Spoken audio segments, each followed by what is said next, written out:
Hello guys, welcome back to NFT Inspo. For today's video, we are going to show you how to transfer money from Dasher Direct to PayPal. So this is actually pretty easy. So if you have your own Dasher Direct card, this is going to be really easy and really fast. Now, first thing you want to do here is you want to log in into your PayPal account. Now here what you need to do is you want to add your card or Dasher Direct card first. So from the main menu, you want to click on add card or bank. So let's wait for this to load up and this option will appear to you.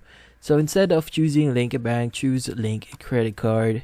And from here, you need to enter your card number, the card type. So if you have Visa, make sure that you select Visa here, expiration date, security code, as well as your billing address, and just need to click a link on your card here.